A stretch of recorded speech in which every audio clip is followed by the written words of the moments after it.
আজকের রেসিপি অনুষ্ঠান বাড়ি স্টাইলে পটল চিংড়ি বা চিংড়ি পটল যাই বলে থাকো তোমরা। সেই জন্য দেখো আমি এখানে কিছু পরিমাণ পটল এরকম করে কেটে নিয়েছি আর কেটে নিয়েছি আলু। সরাসরি রেসিপিতেই চলে আসলাম আজকে। পটল আলু ভালো করে ধুয়ে নিয়েছি। ভালো করে ধুয়ে নিয়ে একটা কড়াই বসিয়ে দিয়েছি। যেহেতু সম্পূর্ণ বাঙালি রান্না সেই জন্য আমি এটা সর্ষের তেলে করব। তোমরা চাইলে অন্য তেলেও করে নিতে পারো। এবার পটল আর আলুটা আমি এই তেলের মধ্যে দিয়ে দিলাম, দিয়ে সামান্য একটু নুন হলুদ দিয়ে এটাকে ভেজে নেব। আমি পটলের গায়ে আগে থেকেই নুন হলুদ মাখিয়ে রাখিনি, কারণ নুন আগে থেকে মাখালে পটল থেকে জল ছাড়ে আর শুকোতে অনেকটা সময় লাগে, ভাজতে সময় লাগে আর কি। Welcome to my cooking channel Shatabdi's kitchen. Shatabdi's কিচেনে তোমাদের সবাইকে স্বাগত। নমস্কার বন্ধুরা, আমি শতাব্দী। তোমরা সবাই কেমন আছো? আশা করি সবাই ভালো আছো, সবাই সুস্থ আছো। একটা গ্রাইন্ডিং জারে একটা বড় সাইজের পেঁয়াজ নিয়ে নিয়েছি, কিছুটা পরিমাণ আদা রসুন আর কয়েকটা কাঁচা লঙ্কা নিয়ে নিলাম। দিয়ে দেবো একটা মিডিয়াম সাইজের টমেটো। অবশ্যই গোটা দেবো না, একটু কেটে দিতে হবে। তো এটাকে একটা পেস্ট আমি তৈরি করে নিয়েছি। দেখো এর মধ্যে আমার পটলটাও কিন্তু ভাজা হয়ে গেছে। লাঞ্চে বা ডিনারে কিন্তু তোমরা এই রেসিপিটা বানিয়ে নিতে পারো। রোজ খাওয়া ভালো নয়, তবে কখনো কখনো মনে হলে এইভাবে একটুখানি তৈরি করে নিতে পারো পটল চিংড়ি। কীভাবে অনুষ্ঠান বাড়িতে কী যোগ করলে সুন্দর হয় খেতে, সেটাই আজকে আমি তোমাদের সঙ্গে শেয়ার করব। কিছুটা চিংড়ি মাছ আমি নিয়ে নিয়েছি, ভালো করে ধুয়ে পরিষ্কার করে নিয়েছি। এবার যে কড়াইয়ের মধ্যে আমি পটল আর আলুটা ভেজেছিলাম সেখানেই আমি কিন্তু চিংড়ি মাছগুলো ভেজে নেব। এখন আমি চিংড়ি মাছে নুন বা হলুদ কিছুই যোগ করব না। চিংড়ি মাছ খুব বেশি ভাজলে কিন্তু শক্ত হয়ে যায়, তাই চিংড়ি মাছ যখন এরকম গুটিয়ে আসবে দেখবে তখন এটা হয়ে গেছে। এটাকে এখন আমরা তুলে নেব। ওই একই কড়াইতে আমি আর একটু পরিমাণ সর্ষের তেল যোগ করে দিলাম। তেল আর ঝালের পরিমাণটা তোমরা নিজেদের পছন্দ মতন দেবে, তবে এটা যেহেতু অনুষ্ঠান বাড়ির স্টাইলে সেহেতু একটু তেলের ব্যবহার করতে হবে। ফোড়নে দিয়ে দিলাম গোটা জিরে, দারচিনি, ছোটো এলাচ, শুকনো লঙ্কা আর তেজপাতা। আমি কিন্তু এখানে লবঙ্গর ব্যবহার করিনি। যাই হোক, এইভাবে ফোড়নটাকে কিছুক্ষণ সময় ভেজে নেব আমরা। ফোড়নটা থেকে যখন সুন্দর একটা গন্ধ বার হবে তখন আমি এর মধ্যে এই আদা রসুন কাঁচা লঙ্কা টমেটোর পেস্টটা যোগ করে দেবো। গ্রাইন্ডিং জারটা ধুয়ে সামান্য একটু জল যোগ করব, তবে একটু পরে। প্রথমে আগে মশলাটাকে কষিয়ে নিই।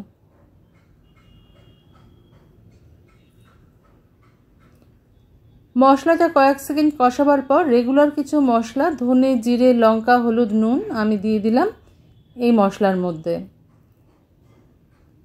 পটল আর চিংড়ি মাছের পরিমাণ অনুযায়ী তোমাদের এই মশলাগুলো ব্যবহার করতে হবে। এর পরিমাপটা ঠিক বলা যায় না, সেই জন্য আমি এখানে যেটুকু ব্যবহার করেছি তোমরা পটলের পরিমাণ বেশি কম অনুযায়ী ব্যবহার করবে। দিয়ে দিলাম এবার গ্রাইন্ডিং জারটা ধুয়ে কিছুটা জল, যাতে মশলাটা জ্বলে না যায়। এবারও কিছুক্ষণ কষিয়ে নেব। আর সম্পূর্ণ অনুষ্ঠান বাড়ি স্টাইলে করতে হলে যে জিনিসগুলো আমি যোগ করছি সেগুলো একবার দেখিয়ে দিই। নিয়ে নিয়েছি কিছুটা পরিমাণ নারকেল, কিশমিশ, কয়েকটা কাজু আর 1 চা চামচ পরিমাণ চারমগজ। ভালো করে ধুয়ে নিয়েছি। ছোট চামচের 1 চামচ আমি এখানে পোস্ত মিশিয়ে দিলাম। এবার এটাকে জলের সাহায্যে ভালো করে বেটে তৈরি করে নেব।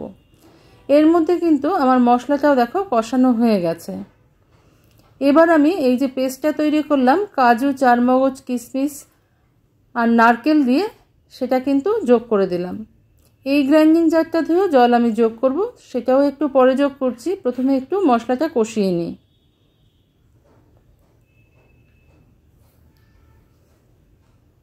তোমরা ডিনারে বা লাঞ্চে কিন্তু যে কোনো ছুটির দিন বা যে কোনো বিশেষ দিনে এটাকে বানিয়ে নিতে পারো ঘরে খুব সহজেই। এই নারকেলটা দেওয়ার ফলে কিন্তু এই চিংড়ি পটল বা পটল চিংড়ির স্বাদটা অনেকটাই ভালো আসে। যদি কেউ কখনো না খেয়ে থাকো অবশ্যই বাড়িতে একবার ট্রাই করে দেখতে পারো।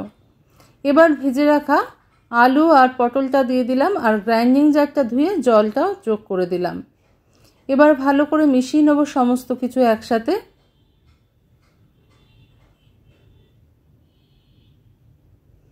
ঝোলটা দেখো ফুটতে শুরু করেছে। এবার স্বাদ মতন একটু চিনি দিয়ে দিলাম।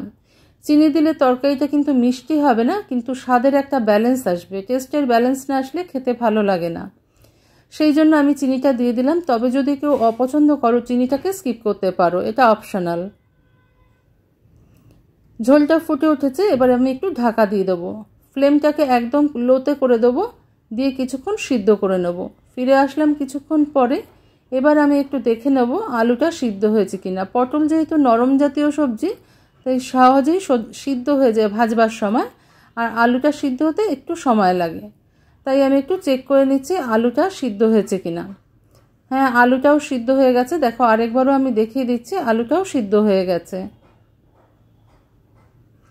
খুব বেশি সিদ্ধ হয়ে গেলে, কাদা কাদা হয়ে গেলে কিন্তু এটা খেতে ভাল লাগবে না।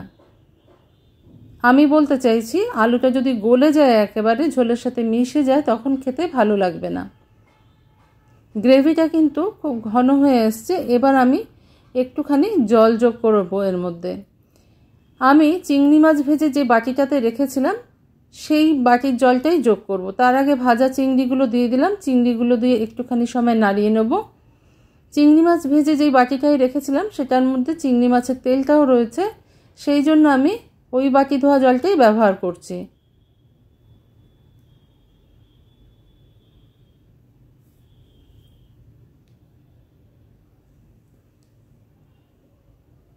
এবার চিংড়ি মাছটা দিয়ে কিছুক্ষণ সময় আমাদের কিন্তু ফুটিয়ে নিতে হবে। ঝোলটা ফুটে উঠেছে, নামাবার আগে আমি দিয়ে দিলাম গরম মশলার গুঁড়ো। এটা ঘরে তৈরি গরম মশলার গুঁড়ো আছে। আর দিয়ে দিলাম ঘি। যদিও একটু রিচ খাবার হয়ে যায়, তবুও কিন্তু অনেক সময় আমাদের এই গরমেও কিছু একটু অন্যরকম খেতে ইচ্ছা করে। তাই তোমরা কিন্তু এটাকে ডিনার বা লাঞ্চে বানিয়ে ফেলতে পারো চট করে। খুব বেশি তো উপকরণের প্রয়োজন হয় না, ঘরে থাকে সবারই এই উপকরণগুলো, এগুলো দিয়ে খুব সুন্দর করে তৈরি হয়ে যায়। কিছুক্ষণ সময় আমি এটাকে স্ট্যান্ডিং টাইমে রেখে দেবো। স্ট্যান্ডিং টাইমে রাখলে কিন্তু এটা ভালো হবে। কয়েকটা কাঁচা লঙ্কা চিড়ে দিয়ে দিলাম। আবারও বলছি, ঝালের পরিমাণটা যে যা নিজেদের স্বাদ মতন দেবে। স্ট্যান্ডিং টাইমে রাখার পর দেখো এটা দেখতে এরকম হয়েছে। এবার আমি একটা বাটিতে সার্ভ করে তোমাদের দেখিয়ে দিচ্ছি এটা কীরকম হয়েছে। পোলাও, ফ্রাইড রাইস বা এমনি সাদা ভাতের সাথে খেতে কিন্তু এটা খুব সুন্দর লাগে। যারা কখনো বাড়িতে করোনি তারা একবার তৈরি করে দেখতে পারো। যদি আজকের রেসিপিটা ভালো লেগে থাকে তোমাদের, একটা লাইক, শেয়ার, কমেন্ট, সাবস্ক্রাইব করার অনুরোধ রইল তোমাদের কাছে। আজকে তাহলে এই পর্যন্তই বন্ধুরা। দেখা হচ্ছে পরের দিন অন্য কোনো রেসিপি নিয়ে তোমাদের সঙ্গে। তোমরা সবাই ভালো থেকো, সুস্থ থেকো।